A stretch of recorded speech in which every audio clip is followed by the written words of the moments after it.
नमस्कार। नमस्कार। आज हम ओडिशा की संस्कृति और इतिहास के समंदर में एक खास गोता लगाने वाले हैं। जी। बात करेंगे कार्तिक पूर्णिमा की, जिसे वहाँ मतलब ओडिशा में बड़े जोश से बोईता बंदना के तौर पे मनाया जाता है। हाँ, बिल्कुल। और ये एक ऐसा दिन है जब भक्ति की धारा और ओडिशा के क्या कहते हैं गौरवशाली समुद्री अतीत की लहरें वो आपस में मिलती हैं। सही कहा। हमारे पास जो जानकारी है वो भी यही दिखाती है कि ये सिर्फ एक त्योहार नहीं है। नहीं, बिल्कुल नहीं।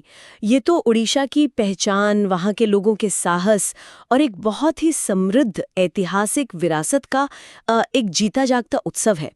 इसकी जड़ें बहुत गहरी हैं, संस्कृति में, इतिहास में, आध्यात्मिकता में। तो आज हमारी कोशिश यही रहेगी कि समझा जाए कि कैसे सदियों पुरानी समुद्री यात्राओं की यादें आज भी न सिर्फ जिंदा हैं बल्कि इतने बड़े पैमाने पर मनाई भी जाती हैं। हाँ, मतलब ये सिर्फ एक धार्मिक रस्म क्यों नहीं है। बिल्कुल।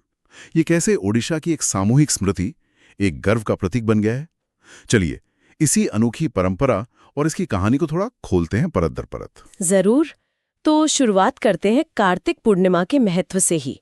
ये हिंदू कैलेंडर के सबसे पवित्र महीनों में से एक कार्तिक मास का आखिरी दिन होता है, पूर्णिमा का दिन। हाँ, और पूरा कार्तिक महीना ही मतलब प्रार्थना, दान, पुण्य, आत्मशुद्धि जी, और जीवन में पवित्रता बनाए रखने के लिए समर्पित माना जाता है। ओडिशा में तो इसका खास महत्व है। हाँ, मैंने सुना है कि वहाँ ऐसी गहरी आस्था है कि अगर पूरे कार्तिक मास में मतलब पूरी निष्ठा और अनुशासन से व्रत और नियमों का पालन किया जाए, हाँ, तो लोगों को न सिर्फ ईश्वर का आशीर्वाद और मन की शांति मिलती है, बल्कि ये भी माना जाता है कि मोक्ष का रास्ता खुलता है। अच्छा। और इसी पवित्र महीने के आखिर में पूर्णिमा के दिन ओडिशा में एक बहुत ही अनूठी परंपरा निभाई जाती है, बोईता बंदना। बोईता बंदना। हाँ, बोईता यानी नाव और बंदना मतलब पूजा या वंदना, तो नावों की पूजा। नावों की पूजा। जी, और यही रस्म कार्तिक पूर्णिमा को उड़ीसा में एक बहुत ही खास पहचान देती है। ये नावों की पूजा सुनने में ही कितना दिलचस्प लगता है, और इसका सीधा संबंध ओडिशा के उस अतीत से है जब समंदर ही शायद वहां की जीवन रेखा हुआ करता था। बिल्कुल। थोड़ा इसके ऐतिहासिक संदर्भ पर रोशनी डालिए। ये साधपुआ कौन थे जिनका जिक्र आता है? हाँ, साधपुआ ये प्राचीन ओडिशा के उन साहसी व्यापारियों और नाविकों को कहा जाता था जो कलिंग यानी प्राचीन ओडिशा का नाम के तटों से अपनी बड़ी बड़ी नावें, जिन्हें बोईता कहते थे, उनमें सवार होकर विशाल समंदरों को पार करते थे। बाप रे। जी, और ये कोई मामूली यात्राएं नहीं थीं। ये महीनों लंबी, जोखिम भरी और बहुत महत्वाकांक्षी समुद्री यात्राएं होती थीं। और ये जाते कहाँ थे? मतलब कितना फैला हुआ था इनका नेटवर्क? ऐतिहासिक सबूत बताते हैं कि इनकी पहुंच बहुत दूर तक थी। ये अपनी नावें लेकर दक्षिण पूर्व एशिया के कई देशों तक जाते थे, जैसे जावा, सुमात्रा, बोर्नियो, बाली। आज के इंडोनेशिया का हिस्सा। हाँ, बिल्कुल। फिर श्रीलंका, थाईलैंड, कंबोडिया और बर्मा यानी म्यांमार तक इनके जाने के सबूत मिलते हैं। अच्छा, और ले क्या जाते थे ये? यहाँ से मसाले, कीमती पत्थर, हाथी दांत, रेशम, कपड़े, ऐसी चीजें ले जाते थे और वहां से सोना, चांदी और दूसरी चीजें लेकर लौटते थे। तो ये तो कमाल है। मतलब ये सिर्फ व्यापार नहीं था, ये तो एक तरह से संस्कृतियों का आदान प्रदान भी रहा होगा। निश्चित रूप से ये प्राचीन ओडिशा की समुद्री ताकत और उसकी वैश्विक पहुंच का प्रतीक है। बिल्कुल। कलिंग उस जमाने में अपनी नौसैनिक क्षमता और समुद्री व्यापार के लिए मशहूर था। हाँ, और ये साधवपुआ सिर्फ व्यापारी नहीं थे, ये सांस्कृतिक दूत भी थे। उन्होंने इन यात्राओं के जरिए न सिर्फ आर्थिक संबंध बनाए बल्कि धर्म, कला, संस्कृति का भी प्रसार किया। तो ये जो बोईता बंदना का त्योहार है, हाँ, ये उन्हीं वीर साधपुओं के साहस, उनकी उद्यमशीलता और कलिंग के उस गौरवशाली समुद्री इतिहास को नमन करने का, उसे याद करने का एक तरीका है। ये उस सामूहिक याद का उत्सव है। तो ये जो रस्म है बोईता बंदना की, ये होती कैसे है? क्या करते हैं लोग इस दिन? कार्तिक पूर्णिमा के दिन ब्रह्म मुहूर्त में, यानी सूरज उगने से भी पहले, लोग, पुरुष, महिलाएं, बच्चे सब नदियों, तालाबों या फिर समंदर के किनारे जमा होते हैं। माहौल बहुत भक्तिमय और उत्साह से भरा होता है। फिर वो केले के पेड़ के तने के टुकड़ों या रंगीन कागज, शोलापित। शोलापित ये क्या होता है? ये कॉर्क जैसा एक पौधा होता है, हल्का, तो उससे या दूसरी हल्की चीजों से बनी छोटी छोटी सुंदर सी प्रतीकात्मक नावें पानी में तैराते हैं। अच्छा, और नन्ही नावों को तैराते हुए वो कुछ खास गाते या कहते भी हैं ना? वो आकामा बोई वाली लाइन काफी सुनने में आती है। हाँ हाँ, ये बहुत महत्वपूर्ण है। नाव तैराते समय एक पारंपरिक गीत या मंत्र जैसा बोला जाता है, आका मा बोई पान गुआ थोए। आकामा बोई पान गुआ थोए, इसका मतलब क्या है? इसका गहरा मतलब है आ का मा बोई, ये आषाढ़, कार्तिक, मार्गशीर्ष और वैशाख महीनों के पहले अक्षर माने जाते हैं। अच्छा। ये वो महीने थे जिन्हें समुद्री यात्रा शुरू करने के लिए शुभ समझा जाता था।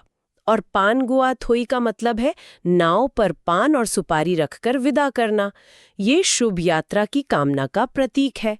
तो ये छोटी सी नाव तैराने की रस्म एक तरह से उन साधपुओं की विदाई का सीन दोबारा क्रिएट करना है, बिल्कुल। जिसमें उनके सुरक्षित लौटने की प्रार्थना भी शामिल है। हाँ बिल्कुल, ये सिर्फ एक रस्म नहीं, ये इतिहास का एक लाइव मंचन है। ये उन परिवारों की भावनाओं का भी प्रतीक है जो अपने लोगों को महीनों, कभी-कभी तो सालों की अनिश्चित यात्रा पर भेजते थे। साथ में होती थी ढेरों उम्मीदें और सुरक्षित वापसी की दुआएं। ये छोटी नाव अतीत के साहस को सलाम करती है और भविष्य के लिए मंगल कामना करती है। ये परंपरा दिखाती है कि कैसे इतिहास और आस्था एक साथ बह सकते हैं। ये वाकई बहुत सुंदर और गहरा अर्थ लिए हुए हैं। अच्छा, अब इसके आध्यात्मिक पहलू पर भी थोड़ी बात करते हैं। कार्तिक पूर्णिमा का धार्मिक महत्व क्या है? पवित्र नदियों, तालाबों या समुद्र में नहाते हैं। हाँ, स्नान का तो महत्व है ही। मान्यता है कि कार्तिक मास में, खासकर पूर्णिमा के दिन किया गया ये स्नान पापों से मुक्ति दिलाता है और पुण्य मिलता है। और मंदिरों में भी इस दिन कुछ खास होता होगा, भीड़ वगैरह? हाँ बिल्कुल, स्नान के बाद लोग नए कपड़े पहनकर मंदिरों में दर्शन के लिए जाते हैं। खास तौर पर भगवान जगन्नाथ के मंदिरों में तो भक्तों की भारी भीड़ उमड़ती है। अच्छा। एक और जरूरी रस्म है दीपदान। लोग मिट्टी के दियों में घी या तेल डालकर जलाते हैं और उन्हें या तो मंदिरों में रखते हैं या तुलसी के पौधे के पास या फिर पानी में बहा देते हैं। दीपदान? हाँ, दीपक का प्रकाश अज्ञान और नेगेटिविटी के अंधेरे को दूर करके ज्ञान, समृद्धि और पॉजिटिव एनर्जी का प्रतीक माना जाता है। हमने हबिश व्रत का भी जिक्र सुना है, ये क्या होता है और इसका कार्तिक पूर्णिमा से क्या ताल्लुक है? हबिश या हबिशयाली एक खास तरह का कठिन व्रत है जो मुख्य रूप से महिलाएं, खासकर विधवाएं, पूरे कार्तिक महीने रखती हैं। इसमें बहुत ही सात्विक और संयमित जीवन जीना होता है। कितना कठिन होता है ये? काफी। वो दिन में सिर्फ एक बार बिना प्याज, लहसुन और कुछ खास सब्जियों के बना अरवा चावल यानी बिना उबला चावल और दाल का सादा भोजन करती हैं। जमीन पर सोती हैं और भी कई कठोर नियमों का पालन करती हैं। पूरे महीने? जी, पूरे कार्तिक मास। और कार्तिक पूर्णिमा के दिन इस महीने भर के कठिन तप और व्रत का समापन होता है। ये उनकी गहरी आस्था और अनुशासन को दिखाता है। क्या कार्तिक मास का भगवान विष्णु से कोई खास कनेक्शन है? हाँ, पौराणिक मान्यताओं के मुताबिक कार्तिक मास भगवान विष्णु को बहुत प्रिय है। इसीलिए इस पूरे महीने और खास तौर पर कार्तिक पूर्णिमा के दिन भगवान विष्णु और उनके स्वरूपों की विशेष पूजा अर्चना की जाती है। और तुलसी जी की भी? बिल्कुल, तुलसी के पौधे का भी इस महीने में खास महत्व है क्योंकि तुलसी को विष्णु प्रिया माना जाता है। कई जगहों पर इसी महीने तुलसी विवाह का आयोजन भी होता है। हाँ, तुलसी विवाह। जी, जो तुलसी और भगवान शालिग्राम यानी विष्णु का स्वरूप, उनका प्रतीकात्मक विवाह है। इस दिन को देव दीपावली भी कहा जाता है। इसके पीछे क्या कहानी है? इसके पीछे एक बड़ी मशहूर पौराणिक कथा है। कहते हैं कि इसी कार्तिक पूर्णिमा के दिन भगवान शिव ने, कुछ मान्यताओं में भगवान विष्णु का भी नाम आता है, उन्होंने त्रिपुरासुर नाम के एक बहुत शक्तिशाली और अत्याचारी राक्षस का वध किया था। त्रिपुरासुर? हाँ, त्रिपुरासुर ने तीनों लोकों में आतंक मचा रखा था और देवताओं को भी हरा दिया था। उसके वध से देवताओं और मनुष्यों को उसके अत्याचारों से छुटकारा मिला। अच्छा, तो त्रिपुरासुर पर जीत के जश्न में देवताओं ने स्वर्ग में दिए जलाकर उत्सव मनाया, इसीलिए इसे देव दीपावली कहते हैं। बिल्कुल सही समझा आपने। देवताओं ने जो विजय का उत्सव मनाया था, उसी की याद में कार्तिक पूर्णिमा को देव दीपावली यानी देवताओं की दिवाली के रूप में भी मनाया जाता है। इस दिन खासकर वाराणसी जैसे तीर्थ नगरों में गंगा के घाटों को लाखों दियों से सजाया जाता है। वो एक अद्भुत नजारा होता है। और ईशा के मंदिरों में भी इस दिन खास दीप सज्जा की जाती है और पूरा माहौल भक्ति और उत्सव के प्रकाश से जगमगा उठता है। इस तरह देखें तो ये दिन इतिहास, अध्यात्म और पौराणिक कथाओं का एक गजब का संगम है। हाँ बिल्कुल। और इसी संगम को और भव्य बनाता है कटक का मशहूर बाली यात्रा मेला। हाँ, ये एक और बहुत महत्वपूर्ण पहलू है। कार्तिक पूर्णिमा के दिन से ही ओडिशा के कटक शहर में महानदी नदी के विशाल रेतीले किनारे पर विश्व प्रसिद्ध बाली यात्रा मेले की शुरुआत होती है। विश्व प्रसिद्ध? जी हाँ, ये न सिर्फ ओडिशा या भारत बल्कि पूरे एशिया के सबसे बड़े खुले हवा वाले व्यापार मेलों में से एक माना जाता है। ये मेला करीब 1 हफ्ता या उससे भी ज्यादा समय तक चलता है। इसका नाम बाली यात्रा क्यों पड़ा? क्या इसका कनेक्शन भी उन्हीं साधपुओं की समुद्री यात्राओं से है? जी हाँ, बिल्कुल। इस मेले का नाम सीधे तौर पर उन प्राचीन साधपुओं द्वारा इंडोनेशिया के बाली द्वीप और दूसरे दक्षिण पूर्व एशियाई द्वीपों की गई व्यापारिक यात्राओं की याद में रखा गया है। अच्छा, यात्रा मतलब सफर? हाँ, तो ये मेला एक तरह से उन ऐतिहासिक समुद्री व्यापारिक अभियानों का जश्न है, उनकी यादों का उत्सव है। ये दिखाता है कि वो यात्राएं लोगों के मन में कितनी गहरी बसी हुई हैं। तो इस बाली यात्रा मेले में क्या खास होता है? कैसा माहौल होता है वहाँ? आप सोचिए, महानदी के किनारे मीलों तक फैला एक विशाल मेला, लाखों की संख्या में लोग यहाँ आते हैं। ये एक अद्भुत सांस्कृतिक और व्यापारिक संगम होता है। एक तरफ आपको ओडिशा के पारंपरिक हैंडीक्राफ्ट्स देखने को मिलेंगे, जैसे कटक की मशहूर चांदी की तारकशी। हाँ, फिलिग्री। जी, फिलिग्री का काम, संबलपुरी साड़ियाँ, टेराकोटा के खिलौने, पट्टचित्र पेंटिंग्स। दूसरी तरफ खाने पीने के शौकीनों के लिए तो ये जैसे स्वर्ग है। क्या मिलता है खास? अरे, ओडिशा के पारंपरिक व्यंजन जैसे दही बड़ा, आलूदम, छेना पोड़ा, तरह तरह की पीठा यानी मिठाइयाँ सब यहाँ मिलती हैं। वाह, यानी खरीदारी और खाने पीने के साथ साथ सांस्कृतिक कार्यक्रम भी होते होंगे। बिल्कुल, मेले में झूले, सर्कस और मनोरंजन के दूसरे साधन तो होते ही हैं।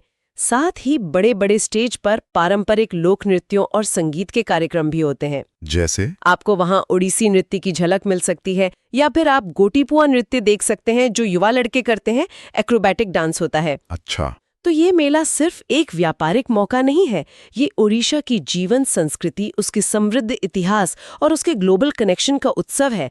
ये दिखाता है कि कैसे अतीत की विरासत आज भी वर्तमान में सांस ले रही है। तो अगर हम इस पूरी बातचीत को समेटें तो ये साफ है कि कार्तिक पूर्णिमा और बोईता बंदना सिर्फ एक धार्मिक त्योहार या छुट्टी का दिन नहीं है।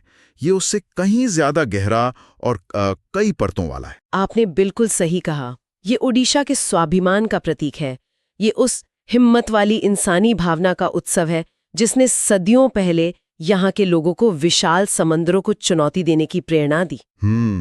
ये हमें हमारी जड़ों से जोड़ता है, हमारे पूर्वजों के साहस की याद दिलाता है और कलिंग की संतानों के रूप में हमारी एक खास पहचान को दिखाता है। बोईता बंदना की वो छोटी सी नाव तैराने की रस्म, साधपुओं की वो रोमांचक कहानियां, देव दीपावली का वो आध्यात्मिक उजाला और बाली यात्रा मेले की वो रौनक, ये सब मिलकर इस दिन को एक ऐसा अनोखा अनुभव बनाते हैं जहां इतिहास, आस्था, व्यापार और संस्कृति एक साथ जिंदा उठते हैं। और ये सोचना कितना अद्भुत है कि कैसी एक प्राचीन समुद्री विरासत, जो शायद किताबों के पन्नों में खो सकती थी, आज भी एक इतने भव्य और जीवंत सांस्कृतिक और आध्यात्मिक उत्सव के रूप में पीढ़ी दर पीढ़ी मनाई जा रही है। सही बात है। ये परंपरा की निरंतरता और उसकी ताकत का सबूत है। बिल्कुल। ये हमें सोचने पर मजबूर करता है कि ये परंपराएं सिर्फ अतीत का बोझ नहीं है, बल्कि शायद वर्तमान को समझने और भविष्य को दिशा देने का जरिया भी हो सकती हैं। हाँ। ये सामूहिक स्मृति, सांस्कृतिक पहचान और समुदाय जुड़ाव को बनाए रखने में कितनी अहम भूमिका निभाती हैं, खासकर आज की इतनी तेजी से बदलती दुनिया में। ये सवाल शायद हम सबके लिए सोचने लायक हैं। सचमुच, ये उत्सव हमें याद दिलाते हैं कि हमारी जड़ें कितनी गहरी हैं और उन्हें सींचते रहना कितना जरूरी है।